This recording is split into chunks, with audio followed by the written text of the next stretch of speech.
ሰላም ተኸታተልቲ ማኪ ሚድያ ለማዓንቲ ሓደ ዛንታ ሒዘልኩም ቀሪበ ኣለኹ ቅድሚ ምጅማረይ ሳብስክራይብ ላይክ ምግባር ከይትርስዑ ሰናይ ምክትታል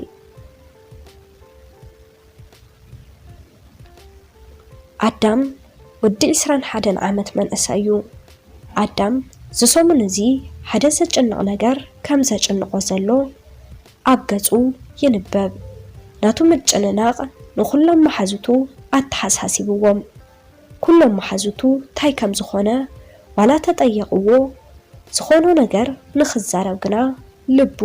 ኣይፈቐደሉን ብኸምዚ መንገዲ እናተናደደን እናተጨነቐን ቁሩብ መዓልቲ ድሕሪ ምሕላፉ ሓደ መዓልቲ ኣብ መንደርና ተኣኻኺብና እናዋጋዕና ተለና ናይ ኣዳም ኣፍቃሪቱ ምስ ሓደ መንእሰይ ብመንደርና ክትሓልፍ ኩላትና ረኣናያ ዋላ ኣዳም ርእዋ ኩላትና ናብ ኣዳም ገጽና ኣዚርና ታይ ደኣ ተባኢስኩም ዲኹም ብማል ጠየቕናዮ ናይ ኣዳምን ሜላትን ፍቕሪ ክንደየናይ ፍሉይን ጽኑዕን ምንባሩ ኣይኮነን ንሕና መሓዙቱ ናይ ቤት ትምህርቲ ቆልዑት ብጠቕላላ ዝፈልጥዎ ሓቂ እዩ ኣዳም ክሳዱ ኣድነነ ኣብዚ ቀረባ እዋን ዘጭንቆ ሓድሽ ጸባይ እዚ ምዃኑ ተረዲኡና ኣዳም ባዕሉ ክዛረበና ተጸበና ድሕሪ ክንደይ ስቕታ ኣይገርምን ኢሉ ዘረብኡ ጀመረ ኣይገርምን ሰብ ኩሉ ይቐንአልና ዝነበርና ፍቑራት ኩሎም ፍቑራት ከማና ክኾኑ ይመነዩ ከም ዘይነበሩ ተራኺብና ምፍልላይ ሞት ኮይኑ ዝስምዐና ሰባት ከም ዘይነበርና ሎሚ ግና ከም ትርእይዎ ዘለኹም ዝፈትዋ ኣፍቃሪተይ ንመጻኢ ብሓደ ኮይና ብዙሕ ነገር ክንገብር ዝሓስባን ዝምነያን ለማዓንቲ ሃንደበት ምስ ካሊእ መንእሰይ ተሓቋቒፋ ብቕድመይ ክትሓልፍ ርእያ ኣዳም እዚ ክዛረብ ተሎ የዒንቱ ንብኣት ተመሊአን ኣፍቃሪቱ ዝምልሰሉ ይመስል ነቲ ባይታ ኣትኪሩ ይርኢ ነበረ ንሕና እውን ምኽንያት መባኢስኦም ክንፈልጥ ብጣዕሚ ስለ ዝሓፀፅና ብምንታይ ምኽንያት ተባኢስኩም ክንብል ጠየቕናዮ ኣዳም እውን ከምዚሉ ነገረና ሓደ መዓልቲ ከምቲ ተለመደ እናተሰሓሓቕና ካብ ቤት ትምህርቲ ናብ ገዝኣ ናኸድና ነበርና ሃንደበት ካብዚ መፂኡ ተይተባሃለ ምዕባይ ሓዋ ኣብ ቅድሚትና ንሕና ናብ ዘለናዮ ኣንፈት እናተጻደፈ መጸ ኣነን ሜላትን ብጣዕሚ ደንገጽና ተሓቋቒፍና ናኸድና ነበርና ተላቐቕና ብድንጋጸ ኣፍና ደረቐ ሓው ሜላት ብጣዕሚ ገጅፍ እዩ ካብ ሕዚ ቀተለኒ ኢለ ብፍርሓት ይጽበ ነይረ ናይ ሓዋ ኣብ መጻጽዓ ግና ናባና ኣይነበረን ናብ ዝኾነ ቦታ ብፍጥነት ይኸድ ከም ዘሎ ግልጽ እዩ ይኹን ደኣ እምበር ብኣይን ብኣኣን ከም ተናደደ ኣብ ገጹ ይንበብ ነበረ ብጥቃና ክሓልፍ ተሎ ንሜላት ተይተዛረባ ንዓይ ድማ ብዓይኑ ቀፂዑኒ ሓለፈ ድሕሪ ምሕላፉ ክልቴና ተመስገን ኢና ዝበልና ድሕሪኡ ብዙሕ ኣይፈለኽዋን ነይረ በቃ ቻው በፂሐየ ዋላ ንስኻ ብጊዜ ገዛኻ እቶ ኢላትኒ ተፈላለና ድሕሪ ክልተ መዓልቲ ሓው ሜላት ኣብ መንገዲ ኣነ ካብ ከተማ ናብ ገዛ ንሱ ድማ ናብ ከተማ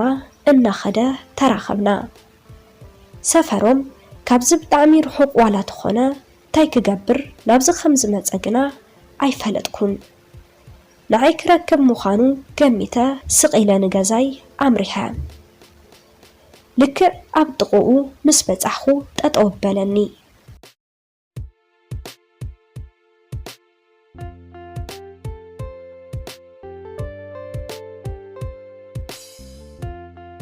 ዝፈርሖ ነገር በጽሐ ሰላምታይ በለኒ ስማዓታ ምስ ሓፍተይ ታይ ዝኔካ ክብል ጠየቐኒ እሞ ኣነ እውን ጸባየ የጸቢቐ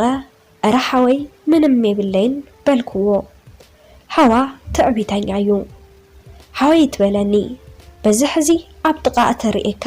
ክሰባብረካ የሉኒ ደፊኡኒ ኸደ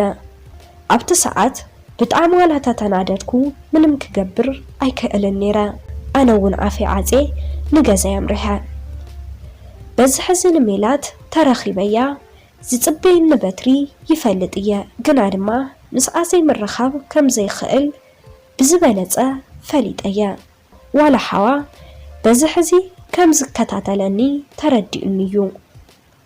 ዋላ ኣነ ሓደ ውሳነ ወሲነ ዝመፀ ተመፀ ምስኣ ዘለኒ ርክብ ከቋርፆ ከም ዘይብለይ ኩሉ ግዜ ንሜላት ይረኽባ ብዝረኸብክዋ ቁፅሪ ድማ ብሓዋ ይቕጥቀጥ ንብዙሕ ግዜ ብኸምዚ ቀፂለ ድሕሪ ግዜ ግና ትበትሪ እናኸበደኒ መፀ ኣነ ንሓፍቱ ምርካብ ክሳብ ዘይቋረፅኩ ዋላ ንሱ ንዓይ ምቅጥቃጥ ከም ዘይቋርፅ ተረድአኒ እሞ ሓደ ውሳነ ክውስን ተገዲደ ይኹን ዳኣ እምበር ንዓኣ ምርካብ ከም ዘይቋርፅ ተረድአኒ ብዙሕ ግዜ ምስ ሜላት ዝርኤኒ ናብ መንደሮም ክፍንዋ ተለኹ ስለ ዝኾነ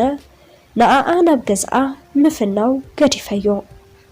ዋላ ተኸፍአኒ ግዴታ ይነበረ ንሳ ኩሉ ሻብ ፈንወኒ ናበለት ትጭቕጭቐኒ ኣነ ግና ኣብ ገዛ ስራሕ ኣለኒ ቀልጢፈ ክኣቶለኒ እናበልክዋ ተሰናቢተያ ናብ ገዛ ይኸይድ ሓዋ ምስኣ ብዝርኤኒ ቁፅሪ ከም ዝቐጥቀጠኒ ክነግራ ብዙሕ ግዜ ሓሲበ ነይረ ግና ድማ ብናተይ ምኽንያት ምስ ሓዋ ክትበኣስ ስለ ዘይደለኹ ስቕ ምስ ሜላት ተራኺብና ብዙሕ ግዜ ነሕልፍ ናብ ገዝኣ ክፍንዋ ተለኹ ነበረ ሕዚ ግና ዋላ ንሱ ተረፈ ብኸምዚ ኩነታት ቁሩብ ድሕሪ ምፅናሕና ሜላት እውን ተሓኪያ እሞ ስቕ ምባል ጀመረት ፍቕርና እውን ብኡ ልክዕ እናቐነሰ መፀ ሕዚ ምስኣ ብጥቓኣ ክሓልፍ ዝረኣኹሞ መንእሰይ እውን ወዲ መንደራ እዩ ኣብ ናተይ መተካእታ ኣትዩ ንኣኣ ክሳብ ገዝኣ ዝፍንዋ ንሱ እዩ ዝኾነ ነገር ተይጀመሩ ኣይተርፉን እንታይ ክገብር ከም ዘለኒ ኣይፈልጥን ስቕ ኢለ ኣለኹ ኣይተፈላሊና ኣይ ብሓደ ኮይና ኣጉሊና ዘለና